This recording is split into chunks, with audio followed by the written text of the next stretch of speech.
प्यारे विद्यार्थियों नमस्कार। स्वागत है आप सभी का क्रांति क्लासेज के आपके अपने यूट्यूब चैनल पर। तो आज की क्लास में हम बात करने वाले हैं चतुश्रेणी 2025 की परीक्षा के लिए हिंदी व्याकरण के मोस्ट इंपोर्टेंट प्रश्नों के ऊपर। तो जितने भी छात्र छात्राएं चतुश्रेणी 2025 की तैयारी कर रहे हैं, आज की क्लास को आप सभी को एंड तक वॉच करना है, क्योंकि बहुत ही इंपॉर्टेंट प्रश्न होने वाले हैं। प्रत्येक प्रश्न के साथ साथ में आपको आंसर बताना है। तो बिना किसी देर के क्लास को शुरू करते हैं। पहला प्रश्न आपसे पूछा गया है, अपाद मस्तक शब्द के लिए सार्थक वाक्यांश कौन सा है? पैर से सिर तक मस्तक झुकाने वाला, क्षण भर में नष्ट होने वाला, या फिर आलोचना के योग्य। जल्दी से सभी विद्यार्थी पहले प्रश्न का राइट आंसर बताइए। अपाद मस्तक शब्द में दोस्तों उसका सार्थक आपको एकल शब्द बताना है। तो राइट आंसर की बात करें अपाद मस्तक, दोस्तों इसके लिए जो सार्थक वाक्यांश हो जाएगा वो हो जाएगा दोस्तों, अपाद का अर्थ होता है यानी पैर, और मस्तक यानी सिर, यानी पैर से सिर तक। ये इस प्रश्न का बिल्कुल यहाँ पर करेक्ट आंसर हो जाएगा। तो चलिए बढ़ते हैं जल्दी से अगले प्रश्न की ओर। अगला देखिए, पूछा गया निम्न में से मछली का पर्यायवाची कौन सा नहीं है? कुंजर, मीन, जस या फिर सपरी। सभी विद्यार्थी कमेंट करके आंसर बताइए कौन सा यहाँ पर करेक्ट आंसर हो जाएगा। इनमें से मछली का पर्यायवाची कौन सा नहीं है, यही आपसे पूछा गया है। तो सभी विद्यार्थी कमेंट में इसका आंसर बताइए कौन सा ऑप्शन राइट आंसर हो जाएगा। तो बात करें देखिए मछली के पर्यायवाची की, तो मछली का पर्यायवाची इनमें से कौन सा नहीं है? तो कुंजर आपके मछली का पर्यायवाची नहीं है। कुंजर की बात करो दोस्तों, ये आपके हाथी का पर्यायवाची है, ये बात आपको ध्यान में रखनी है। मीन, जस और सपरी ये तीनों दोस्तों आपके मछली के पर्यायवाची हैं। चलिए अगला प्रश्न देखिए। अगला पूछा गया है, ख्यात शब्द का विलोम क्या होगा? विख्यात, कुख्यात, प्रख्यात या फिर आख्यात। सभी विद्यार्थी कमेंट के माध्यम से इसका आंसर दीजिए। ख्यात शब्द का सही विलोम इनमें से क्या होने वाला है? तो कौन सा ऑप्शन यहाँ पर बिल्कुल करेक्ट आंसर हो जाएगा, जल्दी से आंसर बताइए। तो ख्यात का अर्थ दोस्तों प्रसिद्ध, और ख्यात का जो सही विलोम शब्द हो जाएगा वो हो जाएगा आपके कुख्यात। दूसरा ऑप्शन इस प्रश्न का यहाँ पर राइट आंसर हो जाएगा। अगला देखिए, अगला पूछा गया है, इन प्रत्यय से निर्मित शब्द इनमें से कौन सा है? नाइन, पंडिताइन, कुलीन या फिर ठकुराइन। करेक्ट आंसर आपको बताना है, जल्दी से सभी इसका आंसर बताइए। इन प्रत्यय से निर्मित शब्द इनमें से कौन सा है, यही आपसे पूछा गया है। तो सभी विद्यार्थी कमेंट करके आंसर बताइए कौन सा ऑप्शन यहाँ पर इसका राइट आंसर हो जाएगा। बहुत ही महत्वपूर्ण प्रश्न तो एग्जाम में पूछा जाता है, तो सभी को इसका आंसर बताना है। तो यहां पर देखिए इन प्रत्यय से निर्मित जो शब्द है वो हो जाएगा आपका दोस्तों कुलीन। तीसरा ऑप्शन यहाँ पर इसका राइट आंसर हो जाएगा। चलिए अगला प्रश्न देखिए। अगला पूछा गया, उसे क्या पता जिसे कभी कोई कष्ट न हुआ हो, कौन सा सर्वनाम है? वाक्य में कौन सा सर्वनाम है? संबंधवाचक, निजवाचक, प्रश्नवाचक या फिर अनिश्चयवाचक। सभी विद्यार्थियों को इसका आंसर बताना है कौन सा यहाँ पर करेक्ट आंसर हो जाएगा। बहुत ही महत्वपूर्ण प्रश्न, जो ऐसे ही प्रश्न आपको एग्जाम के अंदर देखने को मिलेंगे। तो उसे क्या पता था जिसे कभी कोई कष्ट ना हुआ? तो यहाँ पर देखिए एक तो उसे दे रखा है और एक जिसे। तो यहाँ पर जो सर्वनाम हो जाएगा वो हो जाएगा आपके संबंधवाचक सर्वनाम। पहले ही ऑप्शन इसका यहाँ पर राइट आंसर हो जाएगा। अगला पूछा गया, कौन सा शब्द विशेषण नहीं है? इनमें से कौन सा शब्द है जो कि विशेषण के अंदर नहीं आता है? मधुर, सागर, अलबेला या फिर दुगुना। सभी विद्यार्थी इसका आंसर बताइए कौन सा ऑप्शन यहाँ पर राइट आंसर हो जाएगा। इनमें से कौन सा शब्द विशेषण के अंदर नहीं आता है, यही आप सभी से पूछा गया है। तो सभी विद्यार्थी करेक्ट आंसर बताइए इसका कौन सा ऑप्शन राइट आंसर हो जाएगा।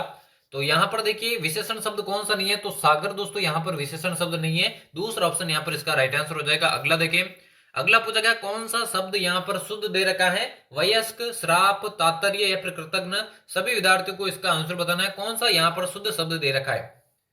तो जल्दी से सभी इसका आंसर बताइए। तो यहां पर देखिए चौथा ऑप्शन कृतज्ञ, तो यहां पर गलत ले रखा है, क्योंकि कृतज्ञ को दोस्तों इस प्रकार से लिखा जाएगा, ठीक है ना। कृतज्ञ दोस्तों इस प्रकार से लिखा जाएगा। तो यहां पर देखिए तात्पर्य भी गलत है, ये तात्पर्य नहीं होता बल्कि तात्पर्य होता है। तात्पर्य होता है। और श्राप भी गलत है, क्योंकि ये श्राप नहीं होता बल्कि साप होता है। तो यहां पर एकमात्र जो शुद्ध शब्द है वो हो जाएगा आपका वयस्क, यानी कि पहले ही ऑप्शन इसका यहां पर करेक्ट आंसर हो जाएगा। अगला प्रश्न पूछा गया, किस क्रम में लोकोक्ति दे रखी है? टस मस न होना, झंडे तेल होना, जी का जंजाल या फिर आयते हरिभजन को ओटन लगे कपास। इनमें से कौन से क्रमांक में दोस्तों आपके लोकोक्ति दी गई है, यही आपसे पूछा गया है। तो सभी विद्यार्थी कमेंट करके इसका आंसर बताइए। तो यहां पर देखिए लोकोक्ति की बात करो कौन से विकल्प में है? तो आयते हरिभजन को ओटन लगे कपास, यानी जिस उद्देश्य से आए हुए उस उद्देश्य को त्याग कर किसी अन्य उद्देश्य की तरफ लग जाना, यानी कि चौथा ऑप्शन यहाँ पर करेक्ट आंसर हो जाएगा। ये एक प्रकार की लोकोक्ति है। चलिए अगला प्रश्न देखिए। अगला पूछा गया, गैजेट के लिए सही पारिभाषिक शब्द कौन सा है? राज्यादेश, राजपत्र, राज्य आय या फिर राज्याज्ञा। सभी इसका आंसर बताइए कमेंट बॉक्स में। और क्लास के एंड में बताना दोस्तों यहाँ से कितने प्रश्न आपके सही होते हैं, ताकि आपको अपनी तैयारी का मालूम चल सके। गजेट शब्द के लिए दोस्तों सही पारिभाषिक शब्द आपको बताना है। तो राइट आंसर की बात करें, गजेट दोस्तों आपके इसे राजपत्र कहा जाता है। दूसरा ऑप्शन यहाँ पर इसका राइट आंसर हो जाएगा। अगला देखिए, अगला पूछा गया, रसीला शब्द में कौन सा प्रत्यय है? ला प्रत्यय, शीला प्रत्यय, ईला प्रत्यय या फिर इला प्रत्यय। सभी विद्यार्थी कमेंट करके आंसर बताइए, रसीला शब्द के अंदर कौन सा प्रत्यय लगा हुआ है। ऐसे ही प्रश्न आपको एग्जाम के अंदर देखने को मिलेंगे दोस्तों, क्लास को आपको बिल्कुल भी मिस नहीं करना है। तो रसीला शब्द की बात करूं, यहां पर देखिए आपके जो है ईला प्रत्यय, इसका जब संधि विच्छेद करेंगे तो देखिए रस धन ईला, रस धन ईला, और ईला में देखिए यहां पर बड़ी मात्रा लगेगी, ये बात आपको ध्यान में रखना है। अगला प्रश्न देखिए, अगला पूछा गया ममेश्वरीय शब्द में कौन सी संधि है, गुण संधि, विसर्ग संधि, वृद्धि संधि या फिर व्यंजन संधि। करेक्ट आंसर आपको बताना है कौन सा यहाँ पर बिल्कुल इसका सटीक आंसर हो जाएगा। ममेश्वरीय शब्द के अंदर आपको संधि बतानी है, कौन सा करेक्ट आंसर है। तो ममेश्वरीय शब्द की बात करूं, यहाँ पर जो संधि है वो आपके वृद्धि संधि है, तीसरा ऑप्शन यहाँ पर इसका राइट आंसर हो जाएगा। अगला प्रश्न देखिए, अगला पूछा गया प्रमाण शब्द में कौन सी संधि प्रयुक्त हुई है, व्यंजन संधि, विसर्ग संधि, गुण संधि या फिर दीर्घ संधि। सभी विद्यार्थी कमेंट में आंसर बताइए, प्रमाण शब्द में कौन सी संधि प्रयुक्त हुई है। तो जल्दी से सभी विद्यार्थी इसका आंसर बताइए, कौन सा ऑप्शन यहाँ पर करेक्ट आंसर हो जाएगा।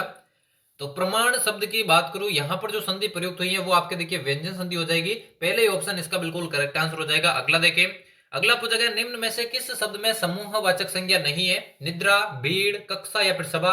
करेक्ट आंसर आपको बताना है कौन से शब्द में समूहवाचक संज्ञा नहीं है।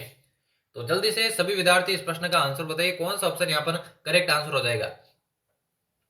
समूहवाचक संज्ञा आपसे पूछा गया कौन से शब्द में नहीं है, तो यहां पर देखिए निद्रा शब्द में आपके समूहवाचक नहीं है, बाकी तीनों आपके समूहवाचक के उदाहरण है, पहला ऑप्शन राइट आंसर हो जाएगा। अगला देखिए पूछा गया तालव्य शब्द में कौन सा प्रत्यय लगा है, लव्य प्रत्यय, य प्रत्यय, ता प्रत्यय या फिर लिय प्रत्यय। सभी विद्यार्थी इसका आंसर बताइए, कौन सा ऑप्शन करेक्ट आंसर हो जाएगा। तालव्य शब्द के अंदर तो कौन सा प्रत्यय लगा है, यही आपसे पूछा गया है, तो सभी विद्यार्थी करेक्ट आंसर बताइए इसका। तो तालव्य शब्द की बात करूं, यहां पर देखिए आपके यह प्रत्यय प्रयुक्त हुआ है, दूसरा ऑप्शन यहां पर इसका राइट आंसर हो जाएगा। अगला देखिए, अगला प्रश्न देखिए पूछा गया मोक्ष की कामना करने वाला वाक्यांश के लिए एक शब्द कौन सा है, मौक्तिक, मोक्षकामी, मुमुक्षु या फिर मुमुक्षा। सभी विद्यार्थी इसका आंसर बताइए, कौन सा ऑप्शन यहां पर राइट आंसर हो जाएगा। मोक्ष की कामना करने वाला वाक्यांश के लिए एक शब्द आपको बताना है। तो राइट आंसर की बात करें, मोक्ष की कामना करने वाला उसे दोस्तों आपके मुमुक्षु कहा जाता है, तीसरा ऑप्शन इसका राइट आंसर हो जाएगा। अगला देखिए, अगला पूछा गया निम्नलिखित में से तद्भव शब्द कौन सा है, तद्भव शब्द इनमें से कौन सा है, मनुष्य, वानर, विवाह या फिर गंवार। सभी को इसका आंसर बताना है, तद्भव शब्द इनमें से कौन सा है। तो जल्दी से सभी विद्यार्थी इस प्रश्न का आंसर बताइए, कौन सा ऑप्शन यहाँ पर करेक्ट आंसर हो जाएगा।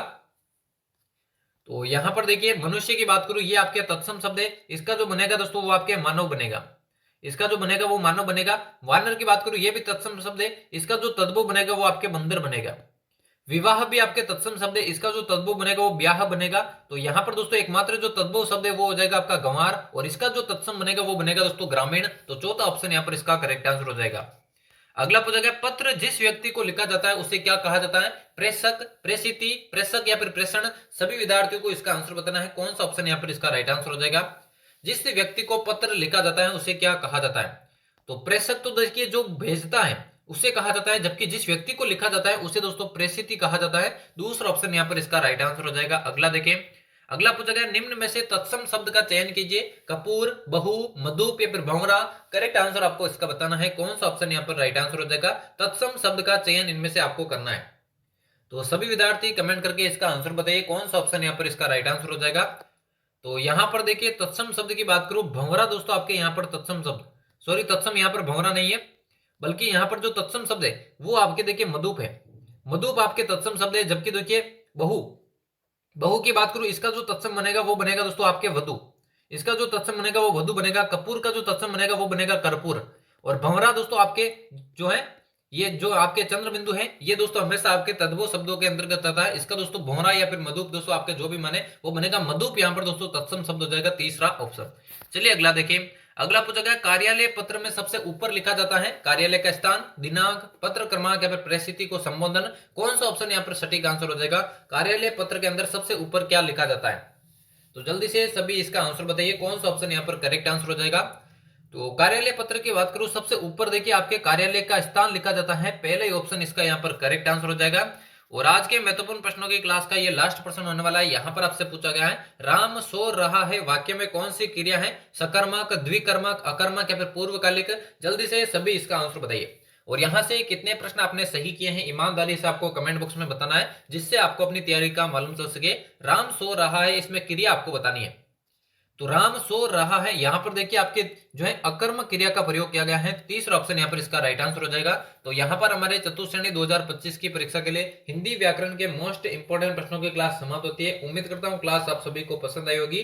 डेली चैनल पर इसी तरह की क्लासेस पाने के लिए चैनल को सब्सक्राइब करके बेल आइकन को प्रेस कर दे और अपने सभी साथियों में क्लास को शेयर कर दे। यहां से कितने प्रश्न आपने सही किए ये भी आपको कमेंट बॉक्स में बताना है। तो मिलते किसी अन्य क्लास में, तब तक लेते हैं आप सभी से अलविदा। धन्यवाद।